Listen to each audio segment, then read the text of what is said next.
සුබ දවසක් යාළුවෝ සියලු දෙනාට අලුත් වීඩියෝ එකක් අවුරුද්දෙන් පස්සේ වුණ අලුත් වීඩියෝ එකකින් ආවා පොඩි කරුණක් ගැන දැනුවත් කිරීමක් කරන්න. ඉතින් මේ පොඩි කරුණ සම්බන්ධයෙන් ඔයාලට දැනුවත් කරනවාට ලොකු උදව්වක් වේ වගේ පෙට්‍රල් ටැංක් එක පරිස්සම් කරගන්න.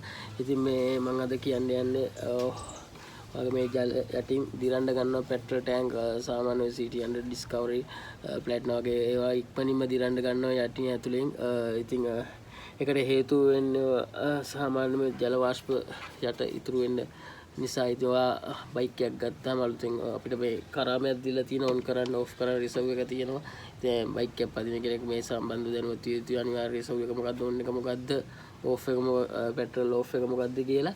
ඉතින් එක මාක්ස් දාලා තියෙනවා නැත්තම් ගහලා තියෙනවා මේක නම් රිසර්ව් ඔන් ඔෆ් කියලා ගහලා තියෙනවා. ඉතින් මාක්ස් දාලා තියෙනවා. ඉතින් ඒවා පොඩ්ඩක් බලලා අඳුර ගන්න. සාමාන්‍ය බයික් ගැන දන්නේ නැති කෙනෙක් නම් බයික් එක අලුතෙන් ගත්තා නම් පොඩ්ඩක් ඒ ගැන දැනුවත් වෙන්න. ඉතින් මේ බයික් එක කල්තෙන් ගත්තාම කවුරුත් සමහර අය ඔන්න එකේම පදිනවා මේ රිසර්ව් එක වැටෙන්නම දෙන්නේ නැහැ. මොකද රොඩු අදී මොන හරි කාබ් එකකට ප්‍රශ්නයක් වෙයි කියලා. එහෙම කරන්න මම අද කියන්නේ නැහැ. ඔයාගේ ඔන්න එක පටන් ගන්නෙ බයික් එක මෙන්න මේ හරියෙන් මේ හරියට නිකන් බටයක් තියෙනවා මෙතන කරාමේ ඉඳන්. ඉතින් ඒ මට්ටමට තියෙන පෙට්‍රල් ටික විතරයි මුලින්ම දහනය වෙන්න පටන් ගන්න. ඉතින් මේ උඩ තියෙන පෙට්‍රල් ටික විතරයි මේ චෝක් එකක් ටැංකියට හානියක් වෙන්නේ නැහැ. උඩ තියෙන පෙට්‍රල් ටික තමයි දහනය වෙන්න පටන් ගන්න. මේ කවදාවත් මේ යට තියෙන පෙට්‍රල් දහනය වීමක් වෙන්නේ නැහැ. ඉතින් ඔයා දන්නවා පෙට්‍රල් එක ජලය ගත්තාම ජලයට පාවෙනවා. යට ඉතුරු වෙනවා පෙට්‍රල් උඩ පාවෙනවා. ඉතින් ජලය ගන්නත් වෙන නිසා ඉතින් ජලය ටික ජල වාෂ්ප ටික හැමදාමත් යට ඉතුරු වෙනවා. ඉතින් පෙට්‍රල් එක පොඩි ජල වාෂ්ප ප්‍රමාණයක් ටැංක් මූඩියකනුත් සාමාන්‍යයෙන් එකතු වෙන්න පුළුවන් පෙට්‍රල් එක. ඉතින් ඕක කාබ්‍යත් එක දහනය වෙද්දී ලොකු ඉෂුව එකක් වෙන්නේ නැහැ. පොඩි ජල වාෂ්ප ප්‍රමාණයක්.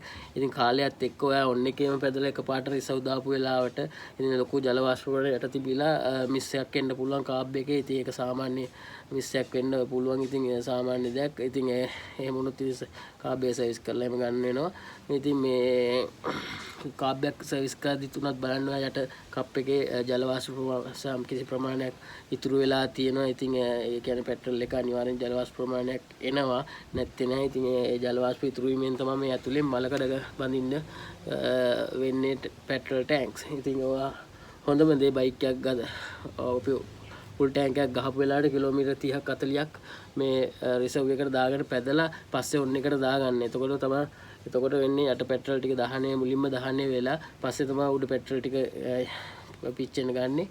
ඉතින් ඔයා දිගටම ඔන්න එක පැද්දාම වෙන්නේ ඉතින් අර ඒ තමයි උඩ පෙට්‍රල් ටික විතරයි. යට හැමදාමත් පරණ පෙට්‍රල් ඉතුරු වෙලා තියෙනවා. ඉතින් පෙට්‍රල් ගහපු වෙලාවට ඔන්න එකේ නැතො රිසර්ව් එකේ කිලෝමීටර් 30ක් 40ක් පදින්න. මේ ඉතින් ඒක ලොකු ප්‍රශ්නයක් වෙන්නේ.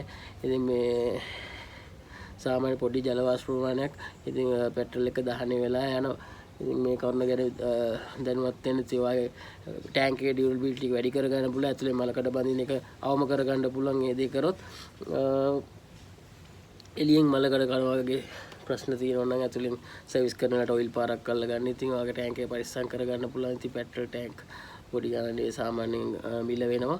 ඉතින් මල නොමැද මලකඩ ගන්න නැතුව ටැංක් එක පරිස්සම් කරගන්න. ඉතින් ඒ දේ දැනුවත් කරන්න තමයි අද මම පොඩි වීඩියෝ එකක් අරන් ආවේ ඔයගොල්ලන්ට. ඉතින් අලුත් වීඩියෝ එකකින් නැවත හමුවෙමු. මම ඉස්සරහට අලුත් වැඩක් පටන් ගන්නවා. බයික් සර්විස් එකක් පටන් ගන්න අදහසක් තියෙනවා. දැනට රිපෙයාරින් මුකුත් කරන්නේ නැහැ. ඉස්සර එන්ජින් රිපෙයාරින් මුකුත් සිද්ධ වෙන්නේ නැහැ. නමුත් බයික් සර්විස් සාමාන්‍ය සර්විස් එකක් විදිහට ඉස්සරහට අලුත් වැඩකින් හමු වෙන්න බලාපොරොත්තු වෙන අද සමුගන්නවා. ගිහින් එන්න සුබ දවසක් සිල්ලාට සෑමටම සුබ අලුත් අවුරුද්දක් වේවා.